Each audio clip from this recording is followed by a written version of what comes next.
यशोदा कहती थी नहीं, तूने मटकियां फोड़ी हैं, गोरस को बिखेरा है, तू दंड का पात्र है। माँ यशोदा दंड लेकर डराती थी। अब मुझे लगा था कि तुम सामान्य बालक हो, लेकिन आज मैं पहचान गई तुम तो पूर्ण ब्रह्म हो। पांडवों को कृतार्थ करके भगवान उस दिन द्वारिका में नहीं गए, लौटकर आए। अगले दिन सभी पांडवों को और द्रौपदी को साथ में लेकर भगवान भीष्म पितामह के पास गए। 54 दिनों से बाबा भीष्म भगवान की प्रतीक्षा कर रहे थे, भगवान आएंगे। आज भगवान पहुँचे हैं। बाबा ने बड़ी प्यारी स्तुति की है भगवान की। इतिमतिरुपकल्पिता वितृष्णा भगवती सात्वत पुंगवे विभूम्नि स्वसुखमुपगते क्वचिद् विहरतुं प्रकृतिमुपेयुषि यद्भव प्रवाह। बाबा ने अपनी मति को भगवान के चरणों में समर्पित कर दिया। जीवन की अंतिम घड़ी आए तो भगवान से विनय करना चाहिए, प्रार्थना करना चाहिए। इतना तो करना स्वामी जब प्राण तन से निकले, गोविंद नाम लेकर मेरे प्राण तन से निकले। इतना तो करना स्वामी जब प्राण तन से निकले, गोविंद नाम लेकर मेरे प्राण तन से निकले।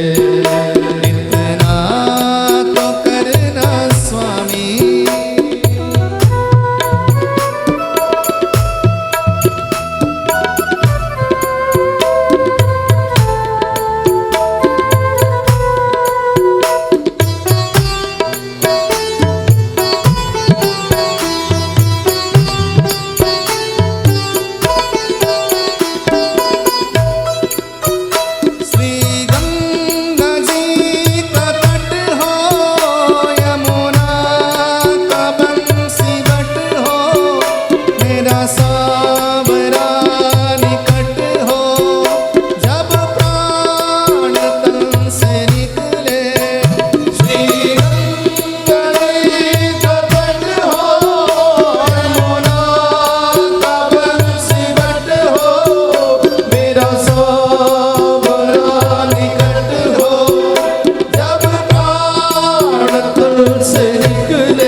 स्थल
यही ध्यान मेरे घट हो, जब प्राण तन से निकले। और इतना तो करना स्वामी, जब प्राण तन से निकले। गोविंद नाम लेकर मेरे प्राण तन से निकले।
मरने की कला कैसी हो, भीष्म बाबा ने सिखाया है। बोलो जय श्री कृष्ण। जय श्री कृष्ण। या कोरस की आवाज कम रखो, समझ गए? मरने की कला कैसी होनी चाहिए, ये भीष्म बाबा से सीखें। गलत प्रकार से जीना बर्दाश्त है, लेकिन गलत तरीके से मरना ये बर्दाश्त नहीं है। जीवन कैसे जिया कोई फर्क नहीं पड़ता, फर्क पड़ता है कि तुम मरे कैसे। इसलिए हमारे यहाँ ये लिखने वाले लोग लिख देते हैं, मरने के बाद स्वर्गवासी, वैकुंठवासी, गोलोकवासी। लिखने से कोई स्वर्ग नहीं जाता, लिखने से कोई वैकुंठ नहीं जाता। उसका तरीका देखना, कैसे कैसे मरा हो, दुनिया से गया कैसे। भीष्म बाबा ने कहा, आज मैंने अपनी मति को तुम्हारे चरणों में सौंप दिया है, अब मैं अपने बारे में नहीं सोचता। 54 दिनों से वाणी की सैया में सो रहे हैं। आपके शरीर में अगर एक लोहे की कील लग जावे ना, एक लोहे की कील लग जावे तो 24 घंटे के अंदर आपको टेटनेस का इंजेक्शन लगना पड़ता है। अगर नहीं लगेगा तो इन्फेक्शन होने का डर है टेटनेस का। 54 दिनों से, और शरीर के अंग अंग में तीर चुभा है। सोचो कौन सा साइंस था बाबा के पास, कौन सा विज्ञान था बाबा के पास। सारे अंग में तीर चुभे हों और रक्त का एक बूंद भी आपके पास बचेगा क्या? बोलो, क्या खून का एक कतरा बच पाएगा जिसके अंग अंग में तीर चुभे हैं? इतना होने के बाद भी भीष्म बाबा ने महाभारत पढ़ लेना, पांडवों को पूरा शांति पर्व पढ़ के सुनाया है।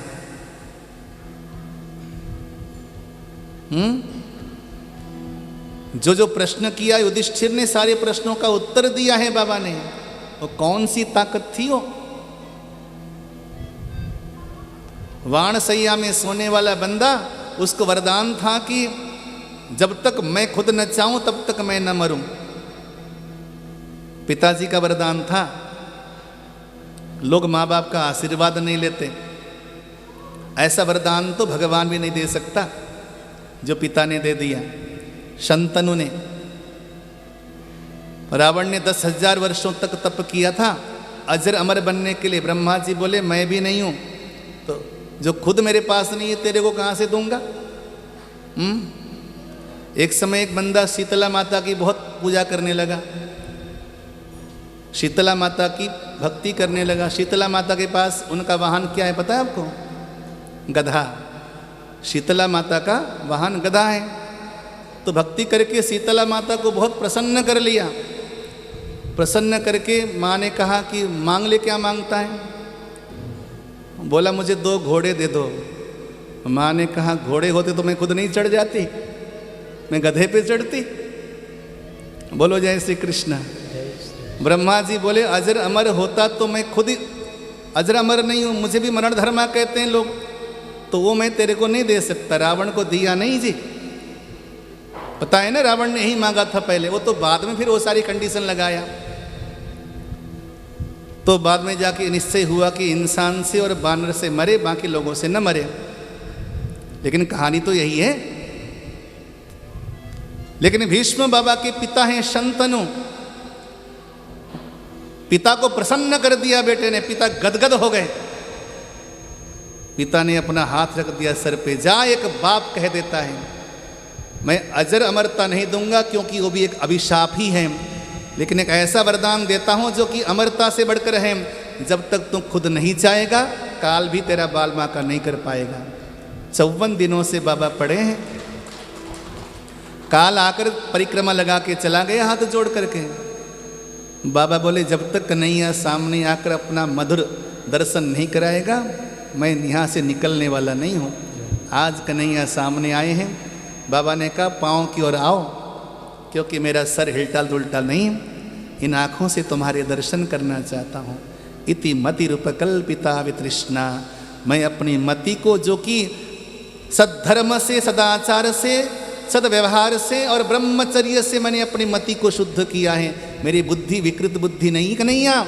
आज मैं तुम्हारे चरणों में जो अर्पित कर रहा हूँ, मेरी मति में कोई स्वार्थ नहीं है कन्हैया। आज मेरी मति में केवल और केवल समर्पण है। आज मैं तुम्हें पहचान गया हूँ, तुम साक्षात परमेश्वर हो। अब कन्हैया की उन लीलाओं का चिंतन करने लगे। कन्हैया, मुझे अच्छी तरह से याद है जब दुर्योधन ने आकर के मुझे ताने मारे थे, उस समय कि तुम युद्ध हमारी ओर से कर रहे हो, लेकिन तुम्हारा मन पांडवों की ओर है। तुम जानबूझकर पांडवों को मारना नहीं चाहते। तो बाबा ने अपनी सत्यता प्रकट करने के लिए कसम खा डाली। 5 बाण निकाले कौरवों के आगे। कल युद्ध भूमि में इन 5 बाणों में से या तो मैं 5 पांडवों को, नहीं तो 1 पांडव का तुम्हें वध कर ही दूंगा। 5 तीर निकाले थे बाबा ने। और भीष्म बाबा की प्रतिज्ञा कोई सामान्य प्रतिज्ञा नहीं होती। खलबली मच गई थी। कौरवों में तो आज शकुन ही शकुन था। उधर से भीष्म ने कहा दुर्योधन से, आज रात्रि को 2 बजे जब मैं समाधि में रहूँगा उस समय अपनी पत्नी को भेज देना। उसकी पत्नी का नाम था भानुमति। भानुमति को भेज देना, मैं उसे आशीष दूंगा सदा सुहागन बनने का। आज कौरव अति प्रसन्न थे, अब हमारा कार्य सिद्ध हो गया। अब तो पांडवों का सर्वनाश निश्चित है। जब कष्ट आता है, दुख आता है, तो भगवान की शरण में रहते हैं लोग। और पांडव तो वैसे भी शरणागत थे। दिन भर का थका मादा हारा हुआ अर्जुन रात को खर्राटे मारकर सो रहा था, लेकिन अर्जुन को कोई चिंता नहीं थी। मध्य रात्रि को कन्हैया जगे, अर्जुन को जगाया। अर्जुन, तुमने सुना है ना, कल युद्ध क्षेत्र में बाबा ने 5 पांडव में से किसी एक पांडव का वध करने का प्रण लिया है। तो अर्जुन ने कहा, मुझे क्या चिंता है केशव, जब मेरी चिंता करने वाला रात को जग रहा है तो मुझे जागने की क्या जरूरत है। ये विश्वास होता है भगवान का। भगवान ने कहा, ये तो गया काम से, अब मुझे कुछ करना पड़ेगा। वहाँ से भगवान सीधे पहुँचे भानुमति की कुटिया के बाहर। रात को 2 बजे बाबा ने बुलाया था, सज धज कर आशीर्वाद लेने के लिए जा रही है। घर से बाहर निकला, कन्हैया मिल गया। अरे भानुमति, रात को 2 बजे कहाँ जा रही है? भानुमति कृष्ण की बड़ी प्यारी भक्त थी। द्वेष तो केवल दुर्योधन करता था, बाकी सब इस प्यारे से प्यार करते थे। दुनिया में कौन ऐसा है जो इससे प्यार न करे। कन्हैया ने अपनी मीठी बातों में उलझा दिया उसको। अरे बाबा कहीं भागे जा रहे हैं? अच्छे घर की नारी रात को 2 बजे निकलेगी बाहर तो दुनिया क्या कहेगी? सोचा है तूने? चल जा घर के भीतर। सुबह 4-5 बजे चले जाइयो आशीर्वाद लेने के लिए, बाबा कहीं भागे जा रहे हैं। बातों में उलझा दिया। ये तो माया का पति है, मोह में उलझाना इसका माया हाथ का खेल है। भानुमति ने कहा, सही कहते हो केशव, रात को नींद भी खराब हो गई, सो ही जाती हूँ। जाके सो गई हो। उधर से द्रौपदी के कक्ष में पहुंचा। अरे द्रौपदा, तू सो रही है? द्रौपदी जगी। क्या बात है केशव, रात को 2 बजे? भगवान अलग अलग जगह 2 अलग अलग रूप लेके जाते हैं। एक रूप में भानुमति के पास और एक रूप में द्रौपदी के पास। तूने सुना नहीं कल बाबा ने क्या क्या प्रण ले रखा है? कल तू विधवा होने वाली है। कल तेरे शरीर में सफेद साड़ी डाली जाएगी। बाबा ने कहा है कि 5 पांडव नहीं तो 1 पांडव तो मर ही जाएगा। तो एक भी पांडव मर गया तो तू विधवा तो हो ही गई। तो मैं क्या करूं केशव? बोले, अभी चल, तैयार हो जा, अपने पाजेब उतार, निकल पड़। रात को 2 बजे वहां से द्रौपदी को लेकर भीष्म बाबा के कक्ष की ओर कन्हैया निकल पड़े। मार्ग में चप्पल बज रहे थे तो कन्हैया ने कहा, चप्पल भी उतार। चप्पल उतार करके काली कमली वाले ने अपने पीताम्बर में उसको लपेट लिया। द्रौपदी के चप्पल लेकर बाबा के शिविर में पहुंचा। जैसे पहुंचना था सब सुनसान। बाबा समाधिस्थ थे। रात को 2 बजे 2:30 बज गए होंगे लगभग। ब्रह्म मुहूर्त प्रवेश होने वाला था। कन्हैया ने कहा, जाकर बाबा के कदमों में गिर जाना और सुन, जब तक बाबा आशीर्वाद न दे तब तक अपना चेहरा उघाड़ना नहीं। ठीक है केशव। द्रौपदी गई, जाकर बाबा के कदमों में गिर पड़ी, प्रणाम किया। बाबा ने सहसा कह दिया, अखंड सौभाग्यवती भव पुत्री, अखंड सौभाग्यवती भव। द्रौपदी ने धीरे से घूंघट बाहर उघाड़ा। द्रौपदी बोली, बाबा कभी कभी आशीर्वाद देने से पहले लोगों को देखा करो किसको दे रहे हो। अरे बेटी, तू यहां पर? यहां तो भानुमति आने वाली थी, वो क्यों नहीं आई? तू कैसे? अब तो बाबा को समझने में देरी नहीं लगी। बेटी तू ये बता कि तुझको यहां पर लेके आने वाला कहां पर है? अब तो बाबा अपने आसन से खड़े हो गए और खड़े होकर चारों ओर देखने लगे जहां पर जूते चप्पल उतारे जाते थे। अंधेरी कोठी में काली कमली वाला अपने तन में काली कमली डालकर दुपक के बैठा हुआ था, मानो जैसे कि चोर बैठा हो। बाबा बोले वहां कौन है, कोई चोर है क्या? कन्हैया ने जैसे काली कमली को उघाड़ दिया, पीला पीतांबर चमकने लगा। बाबा प्रणाम करता हूं। जब कुछ चांदने की रोशनी में कन्हैया की छवि नजर आई, भीष्म बाबा की आंखों से आंसू की लड़ी बहने लगी। केशव तुमको प्रणाम है, तुम अपने भक्तों के कार्य करने के लिए कुछ भी नाटक कर सकते हो। आज फिर तुमने मेरी इच्छा पर पानी फेर दिया। मैं भानुमति को आशीष देने वाला था और तुमने आशीष दिला दिया द्रौपदी को। भक्तों के लिए नाच नाचने वाले महानट हो तुम। हे नटवर, मैं तुमको प्रणाम करता हूँ। तुम्हारी वो जो भक्त वत्सलता की छवि है ना, भक्तों के लिए कुछ भी करने की तैयारी है ना, उस स्वभाव को मैं वंदन करता हूँ। तुम भक्तों के द्वारा उंगलियों में नाचते हो, ऐसे नटवर हो तुम। तुम्हारी उस कृपालुता को वंदन करता हूँ। बाबा भगवान की उन लीलाओं में खो गए। इति मतिरूपकल्पिता वितृष्णा, उन्होंने अपनी सारी मति को भगवान की लीलाओं में ही रमा दिया, और यही मुक्ति का लक्षण है। बोलो जय श्री कृष्ण। जब जीवन की अंतिम घड़ियां आएंगी, घुटनों में बहुत पीड़ा होगी, कमर में भी बहुत पीड़ा होगी, आंखें सही प्रकार से काम नहीं करेंगी। अभी से अपने नेत्रों को सफल कर लो कन्हैया के दर्शन करके। जब तुम बिहारी जी दर्शन करने जाओगे तो पावर वाला चश्मा पहन कर भी तुमको बहुत मेहनत करना पड़ेगा बिहारी का दर्शन करने के लिए। इतनी भीड़ होती है जहां तुम खड़े नहीं हो सकते। अभी कर लो, अपने मन में उसको बिठा लो अभी से, क्योंकि ऐसा समय भी आएगा जिस समय तुम जो करना चाहोगे नहीं कर पाओगे, फिर पश्चाताप ही रह जाएगा। बाबा ने बड़ी सुंदर स्तुति की, पुष्पिताग्र छंद से स्तुति की है। बड़ी सुंदर स्तुति है ये। 2 श्लोक गा लेते हैं, बड़े प्यारे श्लोक हैं। इति मतिरूपकल्पिता वितृष्णा भगवती सात्वत पुंगवे विभूम्नि स्वसुखमुपगते क्वचिद् विहर्तुं प्रकृतिमुपेयुषि यद्भव प्रवाह त्रिभुवनकमनं तमालवर्णं रविकरगौरवराम्बरं दधाने वपुरलककुलावृताननाब्जं विजयसखेरतिरस्तु मे नवद्या।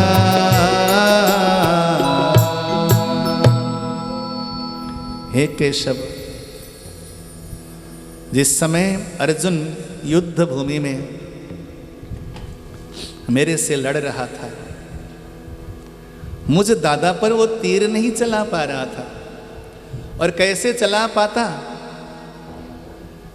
जिस वक्ष में मैंने उसे बचपन से चिपका के रखा था, जिन बाजुओं का झूला मैंने जीवन भर उसको झुलाया था, जिस गोदी पर उसने सारे बचपन मचल मचल कर व्यतीत किया था, क्या आज उस दादा की छाती पर तीर चला पाता हो?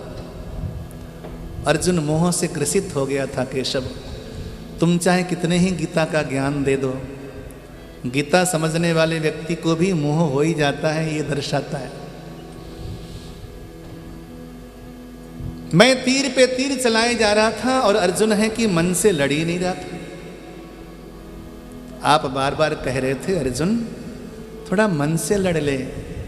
सामने जो योद्धा है कोई सामान्य नहीं, ये महारथी नहीं अतिरथी है। ये एक दिन में सारा युद्ध समाप्त कर सकता है, इतना पावर है इसके पास। लेकिन अर्जुन मुझ पर तीर चला ही नहीं पा रहा था। मैंने भी ठानी थी, आज जो हरिसन शस्त्र कहा हूँ, तो लाजो गंग जननी को शंतनु सुतन कहा हूँ। आज जो हरिसन शस्त्र कहा हूँ, तुमने प्रण लिया था ना कि शस्त्र धारण नहीं करूँगा, और मैंने तुमसे कहा था कि मैं भीष्म पितामह हूँ, शंतनु का पुत्र। हे केशव, मैं भी कसम खाता हूँ कि तुम्हारे हाथों में शस्त्र धारण करवाऊँगा ही करवाऊँगा। आज मानो कि आपने अपने व्रत यानी कि अपने वचन को खंडित होने का भय नहीं था, बल्कि मेरे वचनों को रखने की चिंता थी आपको। बार बार कहने पर भी अर्जुन मन से लड़ नहीं रहा था, तो सहसा आप रथ में खड़े हो गए और नीचे कूद गए, और बगल में एक टूटा हुआ रथ का पहिया था, उस पहिए को अपने चक्र बनाकर मेरी ओर प्रहार करने जा रहे थे। उस समय आपका पीताम्बर गिर गया था। मानो कि धरती उस समय डगमग डोलने लगी थी। धरती है क्षमा, क्योंकि जब धर्म अतिक्रमण कर जाता है, अधर्म अतिक्रमण कर जाता है, तो धरती डगमग डोलती है। मानो कि आज अधर्म अतिक्रमण कर रहा था, क्योंकि धर्म के रक्षक ने अपने वचनों को तोड़ दिया था। मानो धरती यूं कहना चाहती थी, केशव क्या तुम भी अपने वचनों से डिग गए? मानो कि धरती को सांत्वना देने के लिए तुमने पीताम्बर को गिरा दिया हो, मानो कि पीताम्बर जाकर सांत्वना दे रहा हो, हे धरती, मैं बल्कि वचन को नहीं तोड़ रहा हूँ, मैं तो वचन को रक्षा कर रहा हूँ। क्योंकि वेद विहित वचन है मेरा, कि मेरा वचन टले तो टल जाए, लेकिन भक्तों का वचन, भक्तों का मान मैं टलने नहीं दूंगा। प्रबल प्रेम के पाले पढ़कर प्रभु को नियम बदलते देखा, अपना मान टले टल जाए पर भक्तों का मान न टलते देखा। प्रबल प्रेम के पाले पढ़कर प्रभु को नियम बदलते देखा। मैंने जो वचन दिया था अब दिया था, लेकिन भक्तों का मान कभी टलने नहीं दूंगा, ये वचन मैंने वेदों में दिया था। इसलिए मैं अपने वेद विदित वचन की रक्षा के लिए आज मैं शस्त्र ग्रहण कर रहा हूँ। उस समय जो आपकी छवि थी न केशव, ऐसी त्रैलोक्य मोहिनी छवि थी। आपके मुख कमल में कुछ श्वेत के बिंदु, पसीने के बिंदु चमक रहे थे, और रथ के और घोड़ों के पैरों से उड़ने वाले जो रज कण हैं, वो जाकर आपके मुख कमल में चिपक गए थे। हम थोड़ा सा मॉनिटर छोड़ के बैठो, थोड़ा सा मॉनिटर को कर दो, मुझे आवाज़ नहीं मिल रही, आपके उठते ही मुझे आवाज़ मिल रही है। थोड़ा सा इधर कर दो, बस काफ़ी है, काफ़ी है। जय श्री कृष्ण, प्रेम से बोलो जय श्री कृष्ण।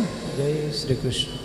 तो उस समय आपके मुख कमल में श्वेत के कण, उसके बीच में वो रज कण ऐसे चिपक गए थे, मानो कि यशोदा मैया ने मोतियों से आपका मुख कमल सजा दिया हो। इतना सुंदर स्वरूप था आपका, और आपके लाल लाल नेत्र, घुंघराली वाली अलकावलियाँ ऐसी सुशोभित थी केशव। और मैंने भी उसी समय अपने धनुष को त्याग दिया और आपकी ओर बढ़ गया मैं, और कहा, हे केशव, आप मेरा वध कर डालो, मैं तो इसी दिन की प्रतीक्षा में हूँ। उस समय जो करुणा सिंधु की छवि मैंने देखी थी आप में, वो छवि मैं कभी भूल न पाऊँ, मेरे मनस पटल में वो छवि बनी रहे। इस प्रकार भीष्म बाबा ने बड़ी प्यारी स्तुति की, और भगवान ने भीष्म बाबा को अपना अविचल धाम प्रदान किया, मोक्ष प्रदान किया। कहा जाता है कि भीष्म पितामह केवल पांडव और कौरवों के पितामह नहीं, हम सब के पितामह हैं।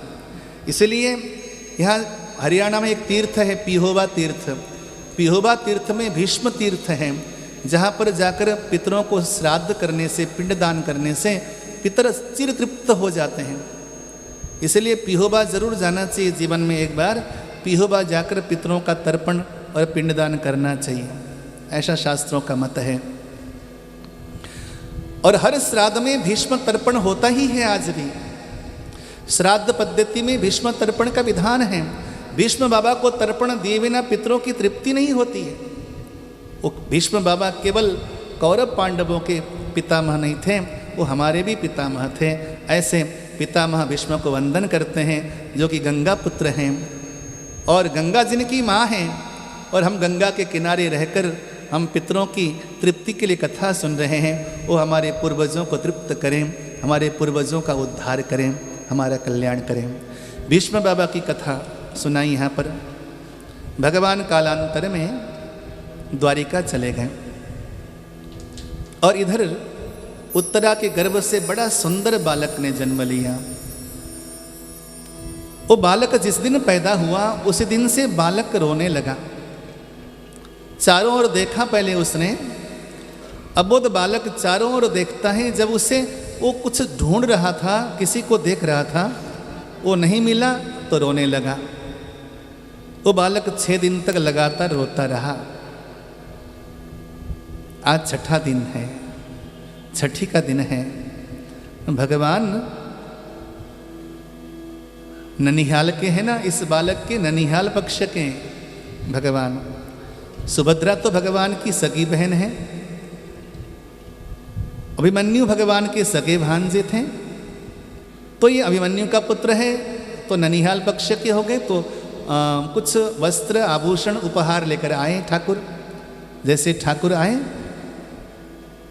तो जो बालक 6 दिन से निरंतर रो रहा था, आज ठाकुर जी सामने आए हैं। ठाकुर जी को देखते बालक खिलखिलाकर हंसने लगा, मानो कि ये वही तो है जिसको मैंने माता के गर्भ में देखा था, आज फिर नजर आ गया।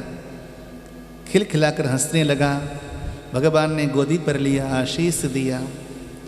चारों ओर भगवान की परीक्षा करने के कारण इस बालक का नाम रखा गया परीक्षित, या चारों ओर भगवान को ढूंढने के कारण इस बालक का नाम रख दिया गया परीक्षित। परितः ईक्षते इति परीक्षितः। चारों ओर भगवान को ढूंढ रहा था, देख रहा था, इसलिए इस बालक का नाम परीक्षित रखा गया। भगवान आशीष देकर चले गए। बहुत लंबा समय हो गया था। अर्जुन द्वारिका गए थे भगवान की शुद्ध लेने के लिए। जब अर्जुन गए तो सुना कि भगवान ने अपनी लीलाओं को समेट लिया है और भगवान परम धाम चले गए हैं। जब ये सुना पांडवों ने अर्जुन के माध्यम से, माता कुंती, धृतराष्ट्र, गांधारी वन में जाकर दावाग्नि में अपने प्राणों का विसर्जन कर देते हैं।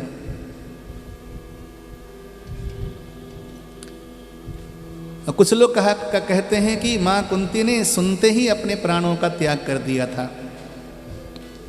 अलग अलग पुराणों में अलग अलग प्रकार की चर्चा आती है। पांडवों ने सोचा कि भगवान के बिना जीवन धारण करने का कोई लाभ नहीं है। तब तक परीक्षित जी महाराज लगभग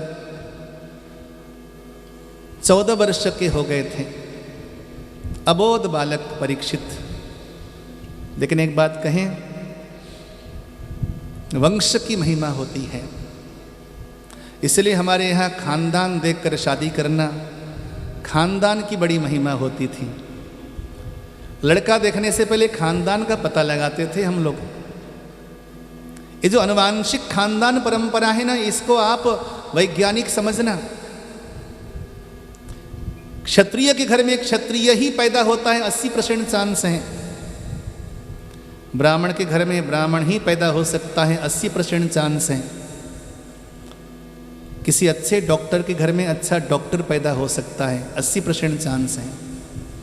मैं 100% इसीलिए नहीं कहता, कई बार संसर्ग दोष भी होता है, लेकिन 80% चांस है कि डॉक्टर के घर में डॉक्टर हो सकता है। अगर प्रयास करें तो पिता आराम से बच्चे को डॉक्टर बना सकता है। इंजीनियर के घर में अच्छा इंजीनियर पैदा हो सकता है, 80% चांस हैं। उसी प्रकार क्षत्रिय के घर में एक अच्छा क्षत्रिय बीज पैदा हो सकता है, वीर्य। खानदान की ऐसी महिमा है। 14 वर्ष के बालक को राज तिलक देकर गए थे लोग। स्वर्गारोहण किया था 5 पांडवों ने। 14 वर्ष के परीक्षित ने भी ऐसा शासन किया मानो कि चारों ओर धर्म का शासन हो। शास्त्र कहते हैं कि 60 वर्ष तक परीक्षित ने ऐसा शासन किया। परीक्षित के शासन के आगे पांडवों का शासन भी निष्फल हो गया, फेल हो गया। एक दिन कुरुजांगल देश में सरस्वती नदी के आसपास के क्षेत्र में अपने राज्य की सीमाओं को देखते हुए घूम रहे थे। उन्होंने एक दृश्य देखा। यदा परीक्षित कुरुजांगले वसन् कलिं प्रविष्टं निज चक्रवर्तिते निशम्य वार्तामनति प्रियां ततः शरासनं संयुग सौंडिरा दधे। जब उन्होंने देखा कि कोई एक धूर्त पुरुष जो रंग का काला काला था, बड़ी बड़ी मोछें थी, विशाल उसकी भुजाएं थीं, आंखें लाल लाल थी, हाथ में कोड़ा लेकर गौ माता के ऊपर और वृषभ के ऊपर कोड़ों का प्रहार कर रहा था। यह दृश्य जब परीक्षित ने देखा तो एक अच्छे धर्मात्मा राजा से रहा नहीं गया। समाज में गोवंश की हत्या हो रही है। हमारे एक मित्र हैं, एक अच्छा काम करते हैं। कसाई खाने से गाय खरीद कर लाते हैं और गौशाला में रखते हैं। जो गौ माता कसाई लोग खरीद कर ले जाते हैं ना कट काटने के लिए, वहां से उनसे मोटी रकम देकर, अब तक वो कम से कम भी कई करोड़ की गौ माता खरीद चुके हैं कसाई के घर से, कई करोड़ों की। मैं 1-2 करोड़ की बात नहीं कर रहा हूं। उन्होंने अपनी प्रॉपर्टी बेच दी। केवल एक ही काम है, कसाईयों के घर से गौ माता को खरीद के लाना, कसाई खाने से, बुचड़ खाने से, और उसको एक अच्छी गौशाला में रखना और गौ माता की पूरी सेवा। मैंने उनसे कह रखा है, गौ माता की ऐसी कृपा हो कि बेटा आज तो तेरी प्रॉपर्टी निकल गई है, लेकिन आने वाले समय में तू कई 100 करोड़ की और प्रॉपर्टियां खरीदेगा। ये मेरा वचन है तेरे लिए। व्यास गद्दी से उस व्यक्ति को आशीर्वाद है कि जो ऐसा काम करता है उसको गौ माता कभी भूखा नहीं मार सकती। गौ माता साक्षात जगदम्बा है, जगत जननी है। एक दिन उसका दिन आएगा, गौ माता को कोई प्रताड़ित करे। गौ माता साक्षात लक्ष्मी है, इस धरती को धारण करने वाली गौ माता है। इस धरती को सती नारी धारण करती है। इस धरती को ब्राह्मण देवता जो पवित्र ब्राह्मण हैं वो धारण करते हैं। इस धरती को संत जन धारण करते हैं। इस धरती को सती जन धारण करती हैं। इस धरती को एक धर्मात्मा पुरुष धारण करता है। एक निष्काम दाता इस धरती को धारण करने वाला होता है। ये 7 जने धरती को धारण करते हैं। राजा कैसे बर्दाश्त करे? वो नंगी तलवार लेकर कूद पड़ा नीचे। खबरदार, तूने गौ माता पर प्रहार किया कैसे? मैं तेरा वध कर दूंगा। नंगी तलवार, क्षत्रिय ऐसे नंगी तलवार निकालता नहीं है। जब किसी का वध करना हो तो नंगी तलवार निकालता है। म्यान से बाहर खींचा और वध करने को उद्यत हुए तो वो जो काल पुरुष था वो कलिजुग था। उसने जाकर परीक्षित के कदमों में गिर पड़ा। आप क्षमा कर दो, मेरे से अपराध हो गया, मुझसे गलती हो गई। क्षमा याचना करने लगा। यहाँ पर बहुत सुंदर संवाद है परीक्षित में और गौ माता में और इस बैल में। तुम कौन हो? बड़ा सुंदर संवाद दिया है भागवत में। तुम ऐसा कष्ट क्यों भोग रहे हो? संवाद के अंतर्गत शरणागत हुआ वो जो काल पुरुष था, कलिजुग था। परीक्षित बोले, जा, क्षमा कर देता हूं, अभी इसी समय मेरी राज्य की सीमा को त्याग दे। बोला, कहाँ जाऊं? जहां भी जाता हूं वहां पे आप ही नजर आते हो, सब जगह आपका ही सुशासन है, कहाँ जाऊं? अब तो धीरे धीरे सब जगह भगवा फैल रहा है, कहाँ जाए? बोलो जय श्री कृष्ण। जय श्री कृष्ण। उत्तर प्रदेश में भगवा, गोवा में भगवा, हर जगह तो राम जी का रंग छा रहा है धीरे धीरे। देखो पूरे भारतवर्ष में ऐसा भगवा फैलेगा सब जगह सुशासन आएगा, गौ माता की रक्षा होगी। अयोध्या में राम मंदिर बन रहा है। राम मंदिर कोई सामान्य मंदिर नहीं है, ये मेरा स्वाभिमान है। इंसान अपने स्वाभिमान को मार के अगर जिया तो क्या जिया, उससे अच्छा तो मर जाना ही बढ़िया है। मंदिर स्वाभिमान है, हम मंदिर के लिए नहीं लड़ रहे थे। 35 करोड़ मुसलमान भाई, वो हमारे भाई हैं, कोई अलग से आए हुए लोग भी नहीं, वो नहीं मानते हैं तो हम ही लोगों से निकल कर बने हुए। उनका अपना स्वाभिमान हो सकता है, लेकिन इतना तो उनको भी मानना चाहिए कि उनके पूर्वजों ने हिंदुओं के मंदिर में कब्जा किया था, उनको आश्रय दिया गया था हिंदुओं के द्वारा, लेकिन उनकी सोच पर दया आती है। चलो जो भी हो, लेकिन राम मंदिर हमारा स्वाभिमान है, श्री कृष्ण जन्मभूमि भी हमारा स्वाभिमान है, काशी विश्वनाथ हमारा स्वाभिमान है। तो हर किसी को अपने स्वाभिमान में जीने का अधिकार है।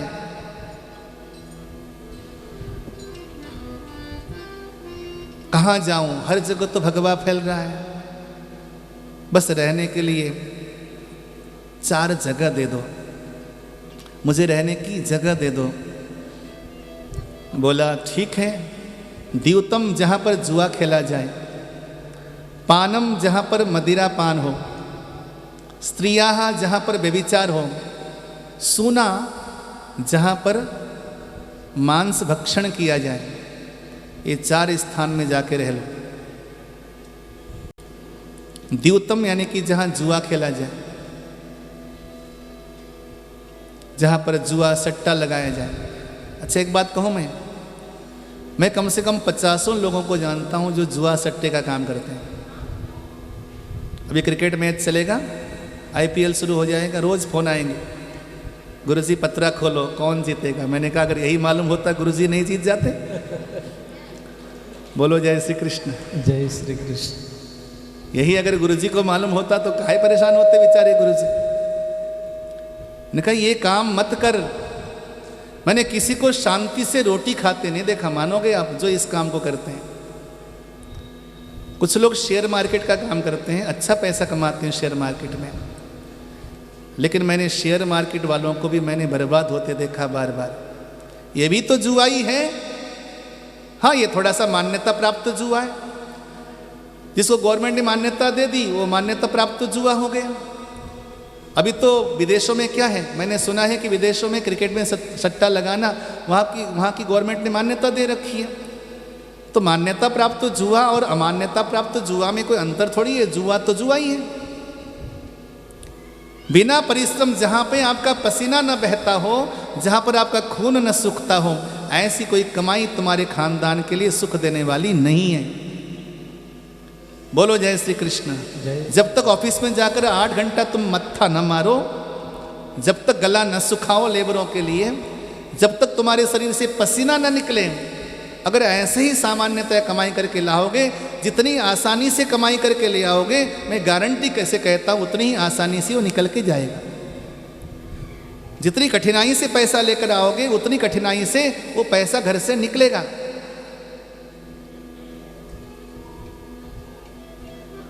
तो ये 4 जगह दिया, कौन कौन सा? द्यूतम जुआ, पानम शराब, स्त्रियाः व्यभिचार, सुना जहाँ पर मांस भक्षण किया जाए। ये चारों जगह तो बड़े गंदे हैं महाराज, इसके नखड़े देखो। जगह दे दिया, लेकिन ये जानता है यही तो कमी है दयालु लोगों में, हिंदुओं में यही तो कमी है, क्योंकि हम स्वभाव से दयालु हैं। लेकिन मेरा परमात्मा दयालु है तो हम भी दयालु बने रहेंगे, कोई प्रॉब्लम नहीं, क्योंकि हम दयालु भगवान की शरण में हैं। हमारी रक्षा करने वाला वो है। यूनान मिस्र रोमा सब मिट गए जहाँ से। कुछ बात है कि हस्ती मिटती नहीं हमारी, सब मिट गए, लेकिन सनातन को मिटाने की किसी में हिम्मत नहीं रही। ठीक है अफगानिस्तान में चले गए, ठीक है ईरान से चले गए, हम कम रह गए, लेकिन हमारे गुरुजी कहा करते थे ये हिंदू जो है ना, ये अमर बीज है बेटा, अमर बीज, ये मर नहीं सकता। मैं इस बात को विश्वस्त होकर मानता हूँ, हिंदू मर नहीं सकता, कम हो सकता है। एक समय ऐसा आएगा पूरा विश्व ही भगवामय हो जाएगा। देख लेना, देख लेना। क्योंकि हमारे मन में दया है, हमारे मन में प्रेम है, हमारे मन में दूसरे के प्रति चाह है। हमने किसी को धुतकारा नहीं, चाहे यहूदी आया हो तो गले से लगाया है। दुनिया में यहूदियों को किसी ने शरण नहीं दिया, हमने दिया है शरण। ठीक है, हमारे भाई बंधु पाकिस्तान में कटते रहे, लेकिन हमने यहाँ पर उनको आदर दिया है। मंदिरों में हमने उनको जगह दी। गांधी जी ने कहा सारे मंदिर खोल दो, हमने उनके लिए मंदिर खोल दिया। हमने धर्मशालाओं को खोल दिया। हमारे सरदार भाइयों ने लंगर लगाई, हमने रक्षा की है उनकी। और अगर वास्तव में प्रकृति है, परमात्मा है, तो हमारी दयालुता पर भगवान रिझेगा, क्योंकि हम दया करना जानते हैं। जो दया करना जानते हैं उस पर भगवान भी दया करता है। दयालु तुम्हारी दया चाहता हूँ, दया चाहता हूँ। दयालु तुम्हारी दया चाहता हूँ, दया चाहता हूँ।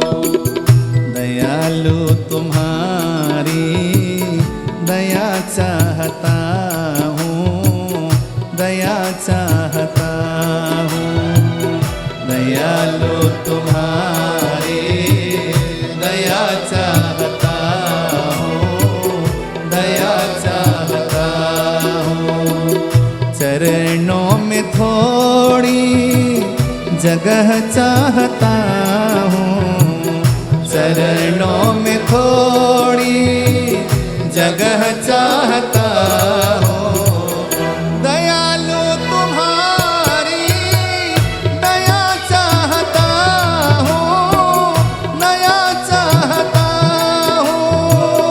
दयालु तुम्हारी दया चाहता हूँ, दया चाहता हूँ।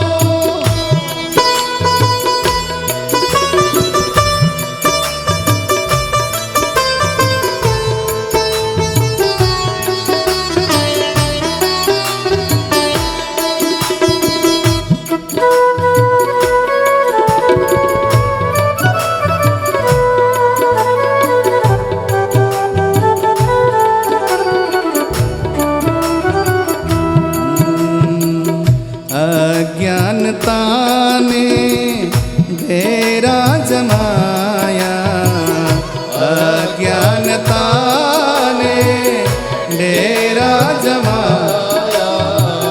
किया मन को चंचल ऐसा लुभाया, किया मन को चंचल ऐसा लुभाया। ले लो शरण में शरण चाहता हूँ, शरण चाहता हूँ।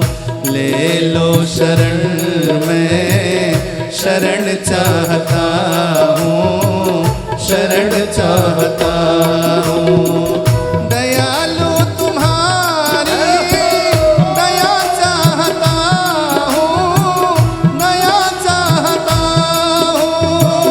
दयालु तुम्हारी दया चाहता हूँ, दया चाहता हूँ।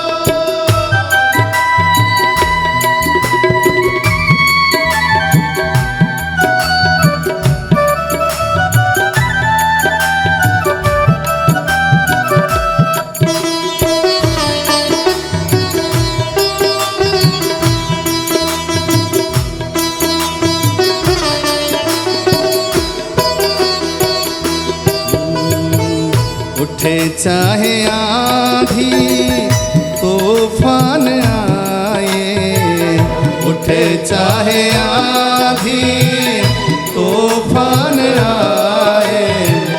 मेरे मन को भगवन डिगा नहीं पाए, मेरे मन को भगवन डिगा नहीं पाए। विश्वास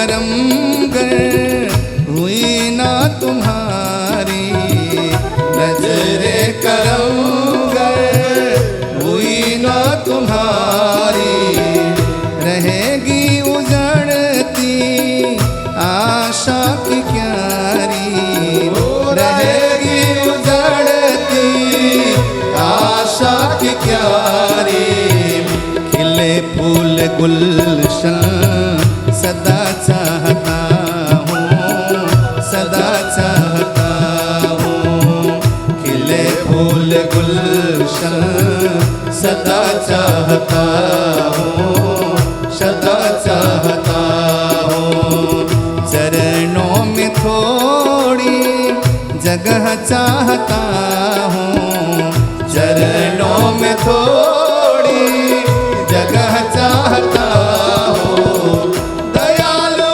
तुम्हारी दया चाहता हूँ, दया चाहता हूँ, दयालु तुम्हारी दया चाहता हूँ, दया चाहता हूँ, दयालु तुम्हारी दया चाहता हूँ, दया चाहता हूँ, दयालु तुम्हारी दया चाहता हूँ, दया चाहता हूँ।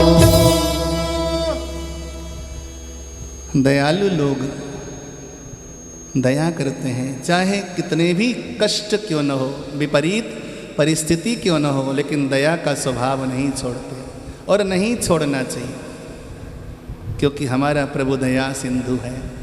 तो हम क्यों दया छोड़ दें? ठीक है, परिस्थितियां आएंगी, ठीक हो जाएंगे, सुधर जाएगा जीवन। राजा दयालु, ठीक है चल एक जगह और दे देता हूँ तेरे को। बोले क्या? बोले जिस घर में पाप की कमाई आती हो, अधर्म की कमाई आती हो, उस घर में जाकर निवास कर। देखो, झूठ, मद, काम और रजोगुण, झूठ, मद, काम और रजोगुण, यानी कि जुआ में झूठ रहता है, मदिरा में मद रहता है, और व्यभिचार में काम रहता है, और मांस भक्षण में रजोगुण रहता है। ये चारों दुर्गुण चारों स्थानों में रहते हैं। लेकिन अधर्म की जो कमाई है उसमें ये चारों चीज एक साथ रहती है। इसलिए शास्त्र कहते हैं कि जब भी घर में धन लेकर आए, उस धन का शोधन करें। हमारे यहाँ बड़ी पुरानी परंपरा है ये, आप मानोगे?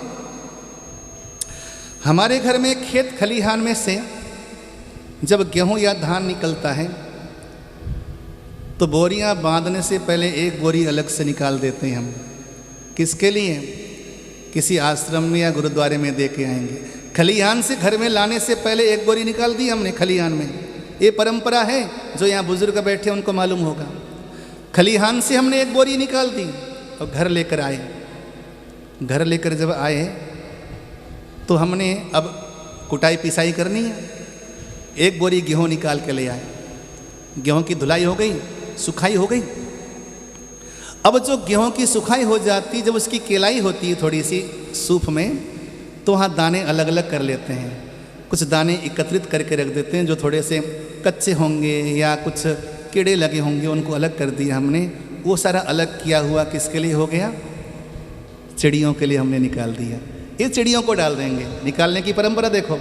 अब वहाँ से पिसाई करने के लिए ले गए, पिसवा के ले आए। पिसवा के लेके आने के बाद हमने जब बोरी रख दी भीतर, तो हमने उसको अब रोटी बनानी है, गुथाई करनी है।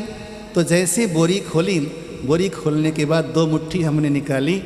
निकाल करके उसमें थोड़ा सा बुरा मिला दिया या चीनी मिलाकर डिब्बे में डाल दिया। उसे ले जाकर हमने क्या किया? चींटियों को डाल दिया। अब आइए, अब आटा गूँथने लगे हम। आटे की गुथाई हो गई। गुथाई होने के बाद जब पहली रोटी बनी, तो पहली रोटी किसके लिए निकली? गाय के लिए। अंतिम रोटी किसके लिए निकली? कुत्ते के लिए। अब आइए, वहाँ भी निकाला। अब श्रीमान भोजन करने बैठे। श्रीमान भोजन करने बैठे तो भोजन करने से पहले बलि वैश्व देव वो पहले से भोजन निकालते हैं। पहले आपके यहाँ पंडित जी आते हैं भोजन करने के लिए, तो भोजन करने से पहले आधी पूरी निकाल दी, सब्जी निकाल दी, निकाल करके अलग कर दिया। वहाँ पर भी हमने निकाल दिया।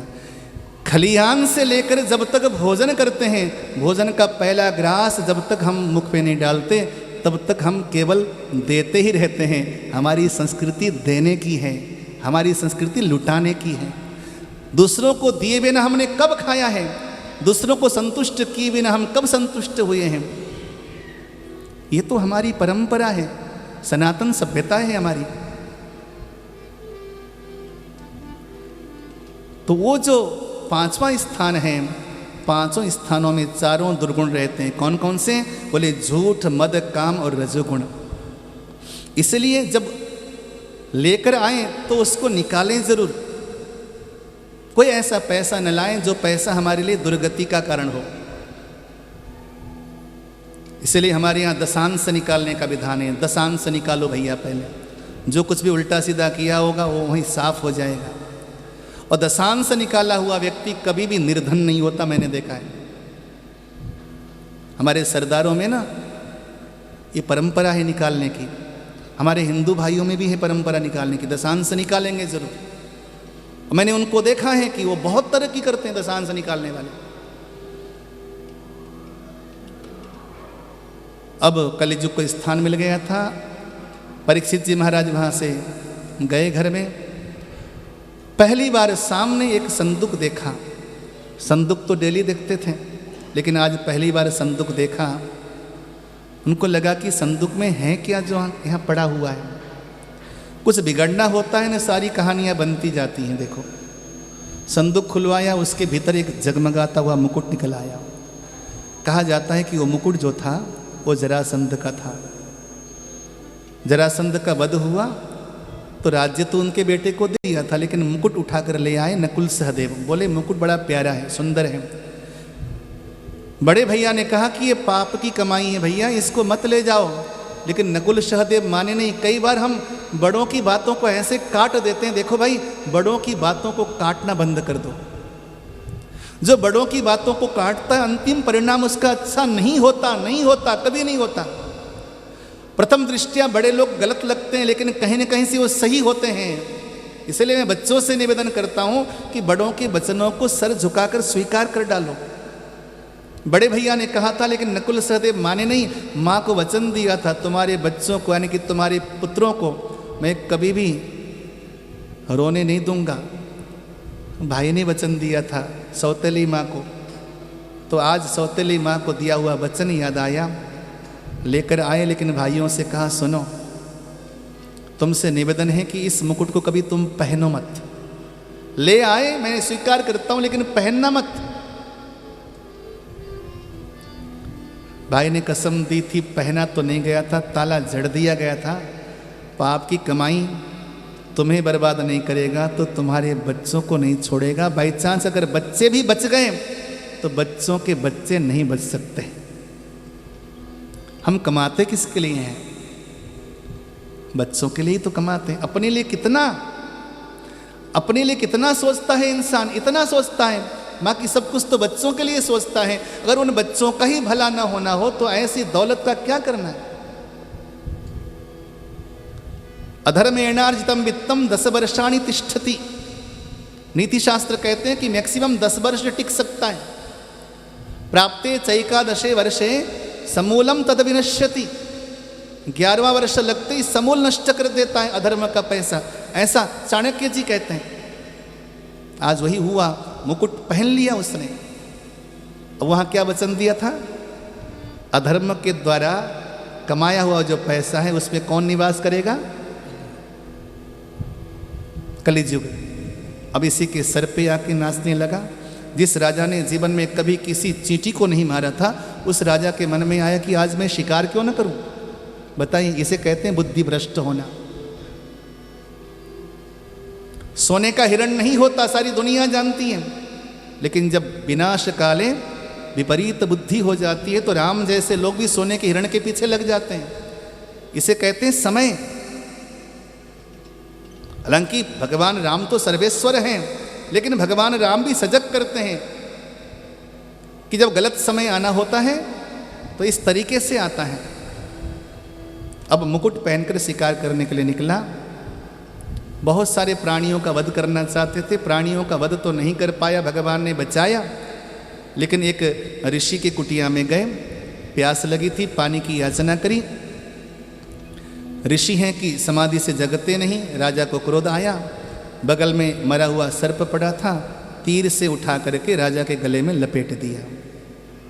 ऋषि का पुत्र बगल में क्रीड़ा कर रहा था, देखा कि राजा मेरे पिता के गले में मृतक सर्प लपेट रहा है, तो राजा को श्राप दे डाला हाथ में जल लेकर। कौशिक्याप उपस्पृश्य बाग वज्रम विससर्जः। कौशिकी नदी का जल हाथ में लेकर कहा, हे राजन, तूने मेरे पिता के गले में मरा हुआ सर्प डाला है, जा मैं तुझे श्राप देता हूं कि आज से 7वें दिवस तक्षक सर्प तेरे को डसेगा, जिसके द्वारा तेरी मृत्यु हो जाएगी। अब ऋषि पुत्र का श्राप हुआ। ऋषि को खबर लगी तो अपने पुत्र को बहुत डांटा। एक बड़ा प्यारा सा सूत्र ध्यान रखना, 2 पल का क्रोध जीवन भर की साधना को जलाकर उसी प्रकार राख कर देता है, जैसे रुई की ढेरी पड़ी हो, बिल्डिंग की भांति विशाल रुई की ढेरी हो, उसमें एक अग्नि की चिंगारी लगा दो तो उसको जलाकर राख करने में टाइम नहीं लगाता। उसी प्रकार एक पल का क्रोध भी जीवन भर की साधना को ध्वस्त कर देता है। इसलिए क्रोध कोई अच्छी बात नहीं है। ऋषि ने बहुत समझाया, लेकिन ऋषि बड़े दयालु थे। उन्होंने कहा, जाओ जाकर राजा को सूचना दो, मैं ये देख रहा हूँ कि मेरे पुत्र का श्राप राजा के लिए श्राप नहीं है बल्कि वरदान है, लेकिन राजा को ये सूचना होनी चाहिए। दौड़े दौड़े गए, जैसे राजा ने वो मुकुट उतार के रख दिया तो सब कुछ उसकी आंखों के सामने आया कि मैंने कौन कौन सा पाप किया था। राजा के मन में स्वयं ही उत्सुकता थी कि मैं प्रायश्चित क्या करूं। ऋषि पुत्र आए, ऋषि पुत्रों ने कह दिया कि तुम्हें श्राप मिल गया है राजन, 7वें दिवस तुम्हें तक्षक नाम का सांप डसेगा, जिसके द्वारा तुम्हारी मृत्यु हो जाएगी। अब तो राजा को दुख नहीं लगा, राजा को सुख हुआ, अच्छा ही हुआ।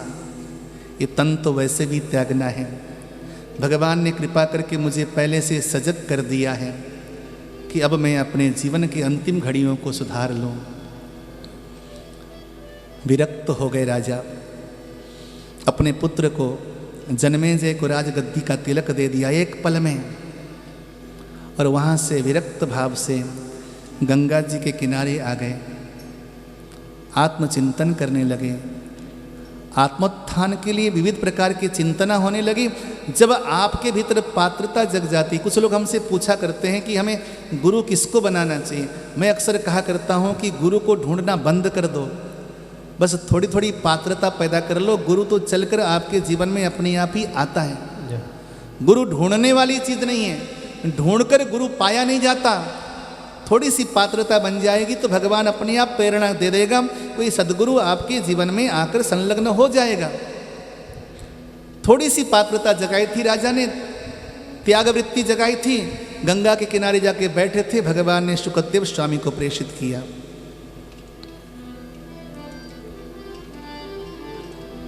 तत्राभवद भगवान व्यासपुत्रो यदृक्षया गामटमानो नपेक्ष्यः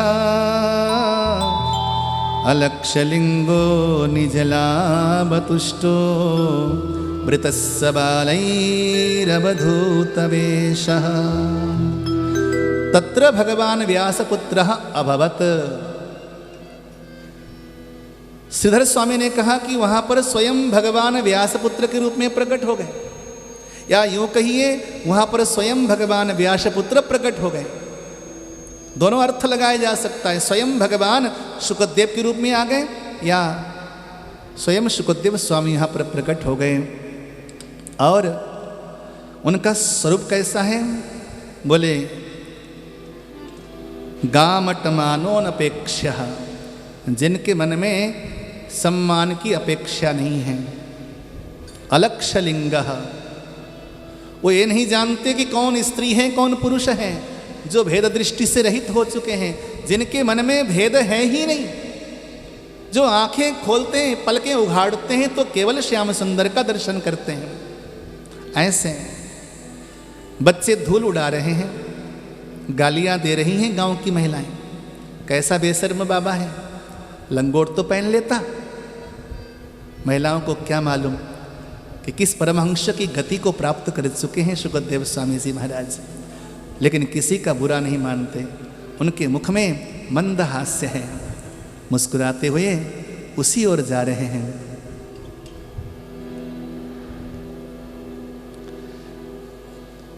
जैसे ही देखा, असंख्य ऋषि वहां पर पहले से पहुंच चुके थे। 25 ऋषियों का वर्णन आता है भागवत जी में परीक्षित का कल्याण करने के लिए। अत्रि, वशिष्ठ, च्यवन, शरद्वान, अरिष्ट नेमि, भृगु, अंगिरा, पराशर, गादिसुत, विश्वामित्र, उतथ्य, इंद्र, प्रमद, मेधातिथि, देवल, अर्चिष, भरद्वाज, गौतम, पिप्पलाद, मैत्रेय, औरव, कवश, कुंभयोनि, द्वैपायन, स्वयं नारद जी भी वहां पर उपस्थित थे। लो कर लो बात, स्वयं भगवान वेदव्यास विद्यमान थे, लेकिन किसी के पास भी राजा के कल्याण का हेतु निश्चित नहीं था। लेकिन जैसे शुकदेव स्वामी आ गए तो सब ऋषि खड़े हो गए। अब ऋषियों को लगा कि राजा को मुक्ति निश्चित है और राजा का माध्यम बनाकर भगवान ने हमारी मुक्ति निश्चित कर दी।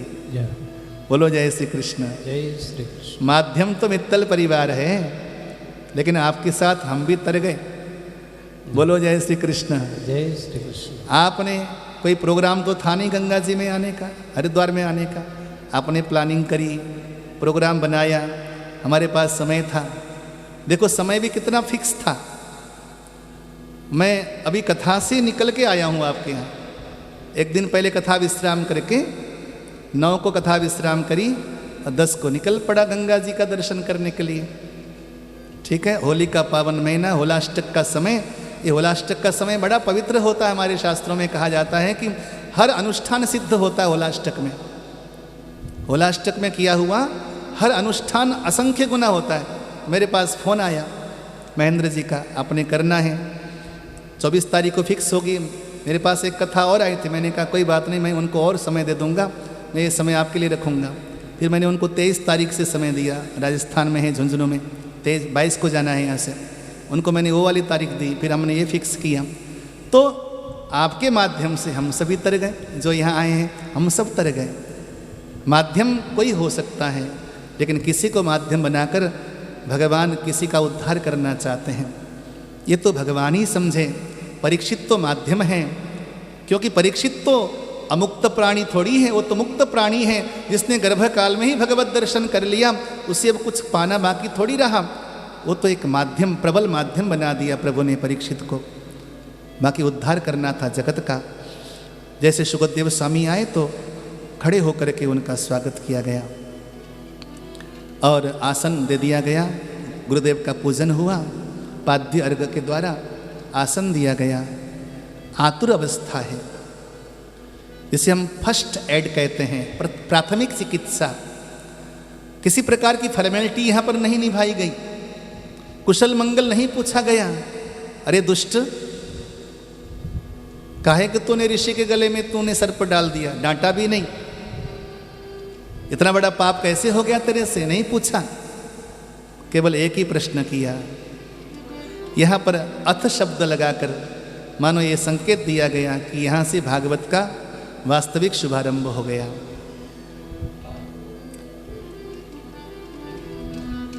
अथ पृच्छामि संसिद्धिं योगिनां परमं गुरुं पुरुषस्य यत् कार्यं म्रियमाणस्य सर्वथा यत् श्रोतव्यम् अथो जाप्यं यत् कर्तव्यं नृभिः प्रभो स्मर्तव्यं भजनीयं वा ब्रूहि यद्वा व्यपर्ययम्।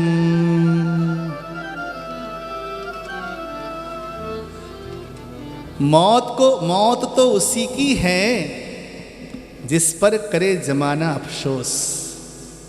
मौत तो उसी की है जिस पर करे जमाना अफसोस। यूं तो दुनिया में सभी आते हैं मरने के लिए। ये जो गुलाब का फूल है ना, मैं आपने मुझे माला पहनाया है। मेरी आदत है कि माला का एक एक पत्ता झड़ क्यों न जाए, माला में उतारता नहीं। कल हमारे मित्र कह रहे थे कि माला उतार दो, कपड़े खराब हो जाएंगे। मैंने कहा ड्राई क्लीन करा लूँगा, लेकिन माला नहीं उतारूँगा। पहली बात तो इतने प्रेम से आप माला पहनाते हो। इसका दूसरा खास राज मैं आपको बताता हूँ। जब मैं माला पहनता हूँ ना, तो जब मैं यहाँ से पहन के जाता हूँ, शाम तक मैं वस्त्र नहीं उतारता, तब तक मेरे वस्त्रों में गुलाब की खुशबू रहती है। ठीक है ना? तो उसका अलग आनंद रहता है। वहाँ पर भी मुझे लगता है कि मैं अभी व्यास गद्दी में ही हूँ। बोलो जय श्री कृष्ण। जय श्री कृष्ण। एक तो इसका इतना आनंद है माला का। शास्त्र कहते हैं कि एक गुलाब का फूल भी कहीं रख दिया जाए ना, तो कई घंटों के लिए अपना खुशबू छोड़ता है, वहाँ पे सुगंध छोड़ता है। हम 50, 60, 70 साल तक धरती पे रहते हैं, दुनिया में रहते हैं। हम क्या कोई सुगंध छोड़ के जा सकते हैं संसार में? मौत तो उसी की है जिस पर करे जमाना अफसोस। यूं तो दुनिया में सभी आते हैं मरने के लिए। यहाँ अजर अमर कौन है? लेकिन मौत वही है कि तुम्हारे जाने के बाद भी तुम्हारी खुशबू दुनिया महसूस कर सके। राजन, जीवन क्षण भंगुर है। हर पल पल तो आयु नष्ट हो रहा है। हाथिन के दांत के खिलौने बने भांति भांति। मृगन की खाल तपसीन मन भाई है। बागन के खाल को ओढ़ते हैं जोगी जति। बकरे की खाल थोड़ी पानी भर लाई है। गैडन की खाल को ओढ़त सिपाही जन। सावर की खाल राज राज ने सुहाई है। कहे कवि दया राम हरि के भजन बिना। ये मानुष्य की खाल कछु काम नहीं आई है। ये मानुष्य की खाल कछु काम नहीं आई है। हे राजन, क्षणभंगुर जीवन की कलिका कल प्रातः को जाने खिली न खिली। मलया चल सो सुची सुंदर वायु प्रातः को जाने चली न चली। कलिकाल कुठार लिए फिरता ये तन नम्र सी। ना तो अंत समय में हिली या ना हिली। जिह्वा राम राम बोलना चाहोगे, जिह्वा ऐसी लटपटाएगी तुमसे राम भी बोला नहीं जाएगा। तो ये जीवन तो भगवत भजन के लिए है। मैंने कहीं पढ़ा था, इस जीवन की कीमत समझो तो अनमोल है। एक एक श्वास यदि आप लेना चाहो, अभी इस समय ना कोरोना काल में जब ऑक्सीजन की कमी हो गई थी, तो लोगों का मेरे पास फ़ोन आता था, गुरुजी कहीं से सिलेंडर की व्यवस्था कर दो, कहीं मशीन की व्यवस्था कर दो। हमारे एक जजमान ने चाइना से बड़े मशीन मंगाई, जो मशीनें जो है 30-35 हज़ार की थी, उन्होंने 1-1 लाख की बेची। मैंने कहा भैया मौके का फ़ायदा उठा लिया तुमने। अच्छा, लोगों ने बड़ा व्यापार किया इसमें भी ना, बोलो जय श्री कृष्ण। लेकिन बहुत सारे लोगों ने सेवा भी करी। ये दोनों पहलू हैं संसार के। बहुत लोगों ने व्यापार किया तो बहुत लोगों ने सेवा भी करी। कई लोगों ने फ्री में ऑक्सीजन की मशीनें बांटी, लोगों में बहुत सेवा करी। तो मैंने सोचा, चिंतन किया कि एक एक श्वास की कितनी कीमत है कि पैसा देने को तैयार हैं लोग, लेकिन लोगों के पास श्वास नहीं है ना गजब की बात। बोले गुरुजी हम 1.5 लाख देंगे कहीं से मंगा। तो मैंने कहा मेरे पास जो था सब ले गए। फिर कहीं कहीं से ढूंढ ढांड के दिया लोगों को। जीवन बचाने का प्रयास किया बहुत लोगों के लिए। कहीं से सिलेंडर की व्यवस्था करते, कहीं आश्रम में फ़ोन करते, कहीं साथियों को बोलते। कहने का मतलब ये है कि श्वास की कीमत हम लोगों ने जानी समझी। अगर कीमत समझो तो अनमोल है, और कीमत न समझो तो केवल 215 रुपये भी नहीं है इसकी कीमत। हमारे शरीर की कीमत 215 रुपये भी नहीं है। हमारे शरीर में जो जो वस्तु हैं, पदार्थ हैं ना, जो केमिकल हैं, ये सारा केमिकल 215 रुपये में मिल जाता है। मैंने नोट किया हुआ है। 65% हमारे शरीर में ऑक्सीजन है, 18% कार्बन है, 10% नाइट्रोजन है, 1.5% इसमें कैल्शियम है, 1% इसमें फास्फोरस है, 0.35% इसमें पोटेशियम है, 0.15% इसमें सोडियम है, 0.15% इसमें क्लोरीन है, मैग्नीशियम है, आयरन है और आयोडीन है। ये सारा सामान जो है 215 रुपये में या मैक्सिमम 250 रुपये में मिल जाता है बाजार में। कीमत समझो तो अनमोल है, कीमत न समझो तो 215 मैंने ज़्यादा बोल दिया। जला करके राख बना करके लोग ऐसे उड़ा देंगे आसमान में। बोलो जय श्री कृष्ण। जय श्री कृष्ण। एक दिन चले थे हम सैर को, मन में कुछ अरमान थे। इधर कब्रिस्तान थे, इधर शमशान थे, पाँव नीचे एक हड्डी आई, उसके बयान थे। वो चलने वाले जरा देख कर तो चल, हम भी कभी इंसान थे। संसार में आपकी अस्थियां कहाँ बिखरी पड़ेंगी, आपका राख कहाँ लोग फेंक देंगे, कुछ कहा नहीं जा सकता। एक श्रीमती का पति मर गया, बेटे से बोला कि अरे अपने बाप के राख को ले जाकर गंगा जी में तो डाले आ। बेटा मानता नहीं था। 10 दिन के अंदर गंगा जी में डालना होता है, 12-15 किलोमीटर की दूरी है, जा डाले आ। कितने ही बार कहने पर भी बेटा मान नहीं रहा था। उसने ले जा कर के गंगा जी में डालने की सोची। चलते चलते थक गया तो लोगों से पूछा गंगा जी किधर हैं? बोले वो दूर है, यहाँ से लगभग 8 किलोमीटर दूर। तो बोला ये नाला कहाँ जा रहा है? बोला ये गंगा जी में जा रहा है। तो उस मूर्ख ने नाले में ही ले जाके वो डाल दी, नाले में ले जाके अर्थियाँ बाप की डाल दी। अब वो पति परायणा थी, रात को सपने में आए और बोले कि तेरा धूर्त बेटा जो था उसने गंगा जी में ला के नहीं डाली, मेरी अर्थियाँ ले जाके नाले में डाल आया। नाले में डाल आया। जब सुबह उठी तो बेटे को बुलाया कि तुमने जो है कहाँ डाली बाप की अर्थियाँ? बोली गंगा जी में। लेकिन तुम्हारे पिताजी तो रात को सपने में आए कि तूने नाले में डाल के आया।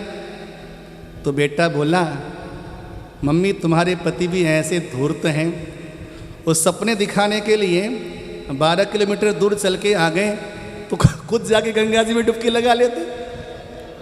हाँ, सपने दिखाने के लिए 12 किलोमीटर चल के यहाँ तक आए, गंगा जी में पहुँच जाते अपने आप। तो कहने का मतलब ये है कि जब यहाँ से दुनिया से जाओगे कि कोई बंदा तुम्हारी राख को डालेगा या नहीं डालेगा, गारंटी नहीं है। कोरोना काल में तो ये भी नसीब नहीं हुआ लोगों को, लकड़ियाँ भी नसीब नहीं हुई और लोगों ने जो है वो मशीनों में ले जाके जय श्री कृष्ण कर दिया। तो इसलिए ऐसे नश्वर शरीर के लिए ज़्यादा मोह ममत्व न रख करके भगवान का सुमिरन करना चाहिए। सुमिरन कैसा हो? बोले भगवान के सुंदर साकार स्वरूप का ध्यान करना चाहिए। यहाँ पे संकेत किया है सद्य मुक्ति का मार्ग और क्रम मुक्ति का मार्ग। यम नियम आसन प्राणायाम प्रत्याहार धारणा ध्यान समाधि 8 योग के अंग हैं। इन 8 योगों के माध्यम से यदि हम परमात्मा दर्शन करना चाहेंगे तो ये क्रम मुक्ति होगी। पहले इन योग के अंगों को साधो, फिर ध्यान में बैठो, समाधि में पहुंच जाओ, फिर भगवत धाम को प्राप्त कर लो, भगवान को प्राप्त कर लो। ये क्रम मुक्ति की बात होगी। लेकिन घर में सुंदर से श्याम सुंदर की छवि को सजा करके उसमें मन को लगाने पर हम सीधे भगवान तक पहुंच सकते हैं, भगवान तक हमारा तारतम्य बैठ सकता है। इसी बात का यहाँ पर संकेत दिया है। पाताल में तस्य हि पादमूलम पठन्ति पार्ष्णिम प्रपदे रसातलम महातलम विश्वसृजोत गुल्फो तलातलम मयि पुरुषस्य जंगे। संपूर्ण विश्व ब्रह्मांड को परमात्मा का रूप समझकर भगवान के सुंदर स्वरूप का ध्यान करो, बार बार उसको ध्यान करो, चिंतन करो, भगवान की छवि को मन में बसाओ। इसलिए हमारे मंदिरों में ठाकुर की छवि को सजाई जाती है। क्यों सजाई जाती है? पहली नज़र में ही भगवान आपके दिल में बस जाएं, इसलिए बिहारी जी को सजाया जाता है। हम सगुण साकार भगवान का श्रृंगार क्यों करते हैं? श्रृंगार के पीछे एक ही कारण है कि हमारी धारणा बन जाए उसमें। यम नियम आसन प्राणायाम प्रत्याहार, योग के 5 अंगों को साधने के बाद धारणा पे पहुंचता है, लेकिन